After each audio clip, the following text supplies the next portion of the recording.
நெல்லை மாவட்டம் ராமையன்பட்டி பகுதியில் உள்ள பழைய இரும்பு குடோன் ஒன்றில் பயங்கர தீ விபத்து ஏற்பட்டுள்ளது. அந்த காட்சிகளை பார்க்கலாம்.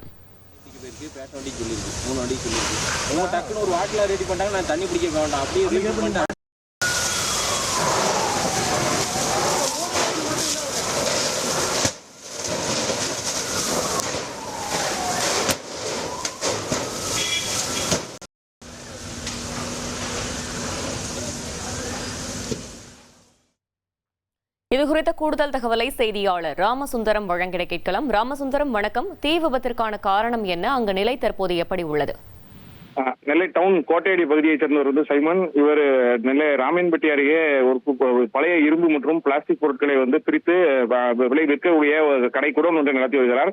இந்த கிடவுன்ல இன்றைய தினம் காலையிலும் வழக்கமான பணிகளை மேற்கொண்டிருந்த போது திடீரென தீ விபத்து ஏற்பட்டு கடையில் உள்ள அனைத்து பொருட்களும் தீயில எரிய தொடங்கியது. இதனைத் தொடர்ந்து டவுன் மற்றும் பேட்டை தீயணைப்பு நிலையங்களுக்கு தகவல் தெரிவிக்கப்பட்டு சம்பவ இடத்துல அந்த தீயணைப்பு துறை வீரர்கள் வருகை தந்து அந்த தீயை அணைக்கக்கூடிய பணியில் ஈடுபட்டார்கள். பிளாஸ்டிக் மற்றும் அந்த பழைய இரும்பு உள்ளிட்ட பொருட்கள் இருப்பதால தீ மலமளவன கிடவுன் முழுவதுமே பரவ தொடங்கியது. இந்த சூழல்ல கூடுதலாக வாகனங்கள் வைக்கப்பட்டு 30க்கும் மேற்பட்ட தீயணைப்பு வீரர்கள் மூலம் மொத்தத்தில் தற்போது தீயை அணைக்கக்கூடிய பணியில ஈடுபட்டிருக்கிறார்கள். இந்த சம்பவம் தொடர்பாக டவுன் போலீசாரும் வழக்கு பதிவு செய்து விசாரணை மேற்கொண்டிருக்கிறார்கள். அந்த முதற்கட்ட விசாரணையில இந்த கிடவுன்ல இருந்து பழைய பொருட்கள் எல்லாம் சுமார் பல லட்சத்துக்கு மதிப்பிலான அந்த பொருட்கள் எல்லாம் எரிந்து சேதமாயிருப்பது கண்டறியப்பட்டிருக்கிறது. இந்த தீ விபத்துக்கான காரணம் குறித்தும் விசாரணை தற்போது தீவிரப்படுத்தி இருக்கிறார்கள். பழைய பொருட்கள் எரிந்த நிலையில சுமார் 1 கிலோமீட்டர் அளவுக்கு அந்த கரும்புகை, அந்த தீயில எரிந்த கரும்புகையும் பரவி இருப்பதால அந்த பகுதியில தற்போது போக்குவரத்தும் ஒரு சில மாற்றங்கள் செய்யப்பட்டிருக்கிறது. தீயணைப்பு வீரர்கள் மூலம் தற்போது தீயை அணைக்கக்கூடிய பணி தீவிரமாக நடந்து வருகிறது. தகவல்களுக்கு நன்றி ராமசுந்தரம்.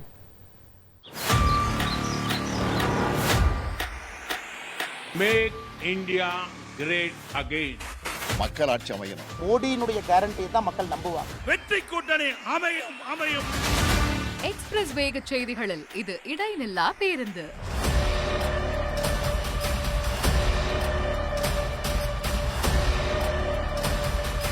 தினமும் காலை 6 முதல் 7 மணி வரை 6 மணி செய்திகள். Break free news. வரிசை கட்டி வரும் சுவாரஸ்ய செய்திகள் பிரேக்கே இல்லாமல். ரிமோட்டை மறங்க, அப்டேட்டா இருங்க.